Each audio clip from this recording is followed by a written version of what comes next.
Hello ladies and gentlemen, Xplane here, and welcome back to another YouTube video. Now today we're going to be comparing Infinite Flight to Xplane Mobile. Now as you can tell, I'm not in pro mode in either of these, so to keep a fair comparison we're going to compare Xplane non-pro to Infinite Flight non-pro, and then if you guys do enjoy this and you want me to compare their pro modes, then I will be more than happy to invest in Xplane Pro and just see how different the pro modes are, okay? So we're going to start with Infinite Flight, which is much more familiar to many of us, and as you all know, you're limited to where you can fly globally, which is again a big con of not having pro, but unfortunately not everyone can afford it. So you get a few locations where you can fly. So of course you've got the northern Spanish Portuguese region, you've got the Switzerland area, you've got a little bit of South Africa. It'd be cool if they could add a little bit over here, like in India or somewhere, for a bit more variety. We've got the Singapore, Malaysia area, we got a little bit of Australia, and also we've got the Hawaiian region, and of course a lovely big chunk of the west coast of the United States. And down here, just again a little bit of Brazil, of course. So we'll see what we get here in Xplane, so you're to where you can fly. Now, I believe I can only fly in the bit that's shaded in light, because, yeah, there's nothing outside of it by the looks. Now, it's a little bit laggy, I find, this map, which again is a massive con, but you've got a little bit up here in Alaska. Well, no, I think that's Alaska. It might be, yeah, I believe that is Alaska, actually, not Canada. And then we've got another little bit down here in the United States, and I'm not too sure, like, it's really laggy for me, this map, as you can obviously all tell. Doesn't look like we get many more regions here in the United States while it loads in. No more regions here, so we might literally only get regions in the United States, it appears, but of course the map is much more laggy on Xplane, but that could also mean it's better.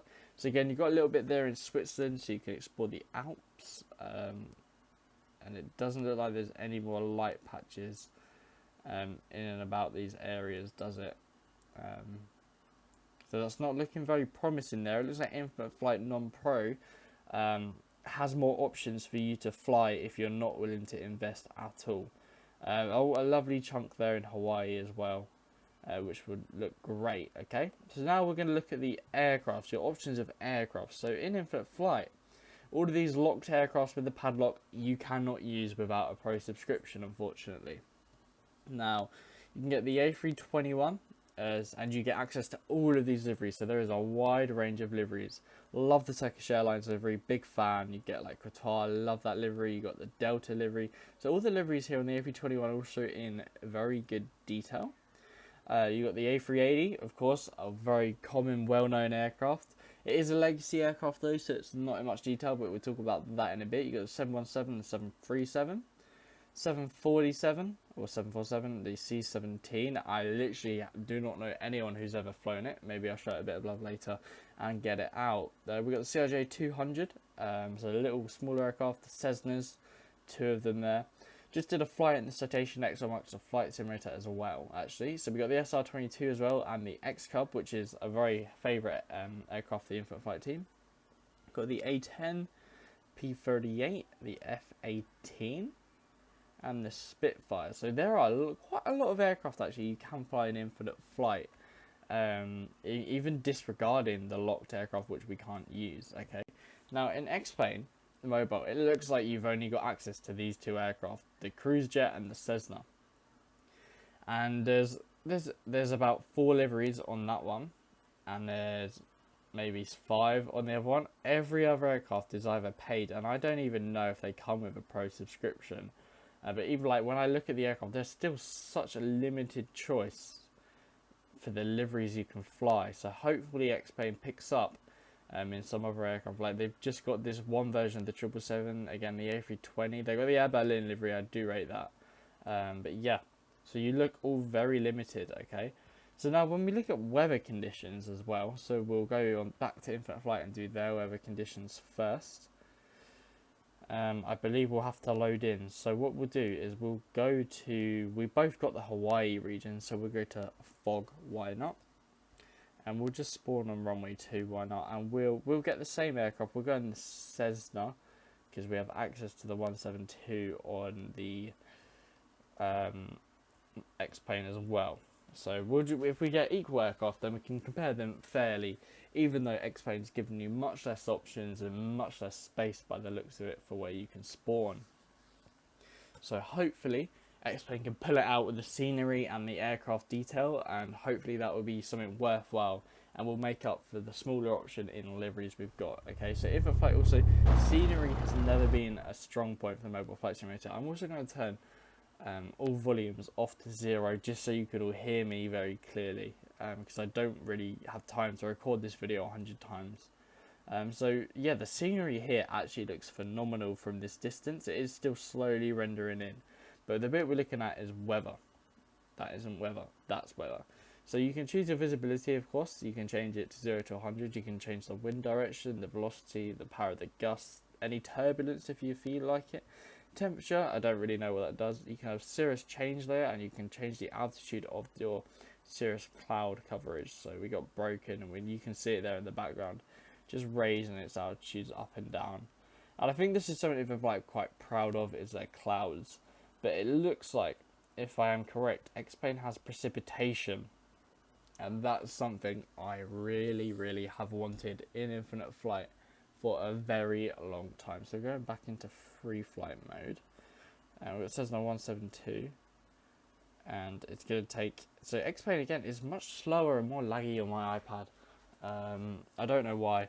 So is it just not going to load? Okay, so what we can do is we can add a little bit of rain, why not? And hopefully that map will load, so we can use that time as well. But in advance, they've got, I can change like top cloud, I can change how thick I want the clouds, I can change the altitude of the clouds, the bottom of the clouds. So there is quite a lot I can change here. You can change the type of the clouds as well, how stormy I want it. So if we put it on, if we put like a moderate storm, because I think again this is where Xplane can really pull through with its details. So we're going to go to the bit of Hawaii to fog. Hopefully, if you know the map again really laggy, I'm literally trying to move it and it was just lagging out for me. So we are in this little fine here, and we're going to fog, and that's where we want to depart. So how is it user friendly? Start new route. Yeah, so hopefully it'll depart, it'll put us somewhere at this airport. And again, it looks like there is quite a lot to download. So 439 megabytes is so much. So I'm going to skip to you all once this is all downloaded, because I'm not going to make you watch this download. So I'll be back with you in just literally half a second. Okay, so it says 100% complete now. So hopefully it's going to load us in. And it also says down below that massive multiplayer is here. So I presume that's a multiplayer thing. I don't know why they've needed to call it massive multiplayer, because I don't really know many people that play the multiplayer, so I don't really know how massive it is, but you can fly with thousands of other pilots. So if that's correct, and there are thousands of other people flying, that seems higher than Infinite Flight people. So wow. So the precipitation is actually quite good. It's actually really good. I don't know how to change views. Is that how I do it? So you look very limited in what we can look at, but I mean, I don't know what I've just done. There we go. I mean, to be honest, it's really good actually, precipitation. So we were facing the other end of the runway, and that are the hills that we could see in Infinite Flight. And you know what? I've got to give it to it. Xplane is, wow, the graphics. These are only medium graphics, right? We're just going to see what high does. And pray it doesn't lag me out. Can I like resume the flight? Okay, I can feel the lag. I can feel it already. Have to change our view again. Yeah, so I mean they're not that much better really. So we're just gonna put the settings back on medium, which are, to be fair, the Infinite Flight settings are all on medium as well. So I think it would only be fair. Yeah, it's just reflections that have changed. So I think it's only fair if we keep both of them on the same level of settings. So, you know what, all in all, the settings, the graphics as well here, and the weather, Xplane is definitely winning at the moment. Those points there. So even the airports, you got the little sock. I mean, 3D airport wise, it's close. Let's go have a look what Infinite Flight have for us in terms of their 3D airport. So we can see over there on the left. We're going to have this issue as well of both of the games having to reload because they're, you know, hate each other obviously. So they just decide to crash every time. So we're going to have that issue of having to reload every time. So hopefully I've pressed fly. We should load in quite quick though, because we just did have it out. And that's the benefit of Infinite Flight. It does definitely take less time to load in, because I don't generally have to cut or pause it. But that was also my first time loading in Xplane, so that might also be a reason. So it's close. I think Xplane might have slightly better terminal buildings. I think it's close, but then when you look at the mountains, Xplane is undoubtedly better in that sense, of course. So we're going to have a look at the cockpit now, and this is something that makes a plane quite whole. And the Infinite Flight cockpit here is levels. Like, I mean levels better than some of its other aircraft. So we're going to have a quick peek at the Xplane one. And hopefully we'll see how much better it is, really. Wow. It's a tight one, you know. It's a really close one. Now, what this cockpit has, which Infinite Flight cockpits don't have, is you can actually interact with the buttons. So you can do, like, you can actually move them on and off. You can play with, like, pretty much most of it is, I can hide the yoke as well, is an interactable cockpit. So I think the cockpit definitely earns the points for Infinite Flight. Like, you can move open the window, for Xplane, sorry. I think Xplane Mobile definitely wins it. So if you're looking for quality in-game for, like, stuff like this, I think Xplane is looking good. It's looking good. But when we look at the user interface and these stuff, so like the map, you know, it's not quite as good as Infinite Flight, really, when you need to plan where you want to fly or do your route. It doesn't look like there's a VNav or anything. The autopilot looks very, you know, just a little bit dated as well on this one. So I'll show you all the Infinite Flight autopilot and everything in a sec. So you've got the flaps and that. And the exterior of the aircraft looks definitely better than in Infinite Flight. So I suppose maybe that does make up for the better conditions. Now, I did see thunder, so I want to see in settings if I can change the weather. Or do I have to, like, re-quit menu? So we'll quit menu, and I'm going to see if there are actually thunderstorms. So I'm going to have, like, a severe storm, and we're also going to see how quickly it loads us back in. But hopefully there's thunder and lightning, because if there is lightning, I'd imagine there's good sounds to it as well. But of course we're not going to play sounds because we're going to keep it evenly fair. Hopefully we're going to see some. Wow, did you see that? Look at that. Now that's amazing. I mean, the aircraft are rocking about as well because of these probably heavy winds I'd imagine we're in. Whoops, but yeah, I mean, the lightning did look like it goes in front of the plane when it doesn't. If we can try and see if there's another view of it. Oh, just gotta really wait for it, get the right timing. There, so it sort of goes in front of the plane. I suppose it's a downside, but Infinite Flight doesn't have that. So I think the precipitation and the storminess has definitely got some points for Xplane here.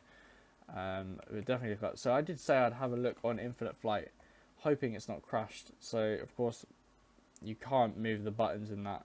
But the cockpit again is very good in Infinite Flight. Of course it has also inside for actions. You can open the windows. I suppose I need the brakes or something. Yes, you can open the doors and everything. The baggage compartment and all that. So that's again another point there for Infinite Flight. It does, to be fair, I prefer the way the aircraft looks, but Xplane is much more detailed with the moving cockpit and the active cockpit. Now you can see here on all this stuff, you can get ground services, obviously not on the runway, and the autopilot system just looks a little bit more friendly on Infinite Flight, so it definitely does. For me, as an Infinite Flight user, being a bit biased, it's definitely a bit better. And of course with the map, It's just a bit better. So you can fly within this exterior circle, I'd imagine. So it gives you access to quite a bit more than Xplane does. So you've got a bit better global access if you're after it.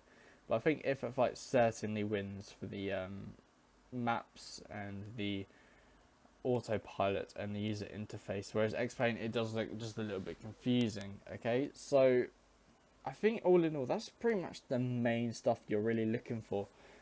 So you can go to flight school and do stuff like this, and there are challenges available in Xplane which Infinite Flight does not have. Now, we need to see how much the subscriptions are. Now, here we go. So, you can get some lots of different stuff. So, £45 a year, that's £3.75 a month, which is less than Infinite Flight, which is $4.99 a month. So it's less than Infinite Flight, so it's cheaper. And you can get a basic or a professional one. So the only difference is, I think the professional gives you unlimited access to all the aircraft and early access to global multiplayer. So I suppose that means you don't have to wait in the queue, which I suppose is a good thing then. There must be a timeout or something. So yeah, it's not that bad. $5.49 a month. Oh, sorry, no, I've read it wrong. I have read it completely wrong. I was reading the save, 31%. Okay, so it's £5.49 a month, or you can get a yearly one, which is £3.75 a month. So Infinite Flight, we'll compare their monthly basis. So Infinite Flight is £4.99 a month. So it looks like Xplane is actually more expensive at £5.49 and £4.49 a little bit cheaper, a pound in between it. So it's close. It's definitely a close one. So who knows? It's close. It's definitely close to Infinite Flight. When we go back to the Pro, hopefully it doesn't show any of my details. No, you're just gonna crash like they always do. Don't we love these apps? That is an issue as well. Infinite Flight can crash for many users and tends to have quite a few bugs. But I've never heard of Xplane bugs. But I'm not involved in the community as much, so that might be why. And we are loaded back into my account, so we're going to assume it's £4.99 a month, and it looks like the Xplane is good. So it's less value for money. I don't think the value is that good for money. I think you're getting a little bit ripped off. That's personal opinion, especially for such a small fleet of aircraft, because I know that RFS has always had new aircraft, and they always seem to be quite active, because I am in their Discord server. So if you want me to see a comparison of Infinite Flight or Xplane to RFS, let me know, and I'd be more than happy to invest into that. But yeah, I really don't think it's worth £4.49 a month, really, or £45 a year. I don't think Xplane's quite worth that much yet. I think maybe give it a little bit of a while. Like precipitation is cool, but that's not really what makes a flight simulator complete. But you can also get failures, so you can set everything could fail, which again adds a little bit more realism to Infinite Flight. To Xplane, sorry, Infinite Flight doesn't have that. But personally, I don't really know if I want Infinite Flight to have it, because you go into like one of the servers and everyone will always have a failure, and it'll get a bit boring. So yeah, all in all, this is my comparison. I'd recommend Infinite Flight. I think Infinite Flight definitely wins. It's close, but Infinite Flight has got a better global, I feel like. Even though the scenery's worse, it's less laggy, it's got a larger fleet, a bigger community, more servers, and I think the realism is a little bit better, because I don't even know if you can get ATC on Xplane. It doesn't look like you can, because with global, yeah, it doesn't even mention ATC, so I don't think there is ATC. Probably Unicom, but yeah. So all in all, Infinite Flight wins, and I'll see you all in my next YouTube video. Good night.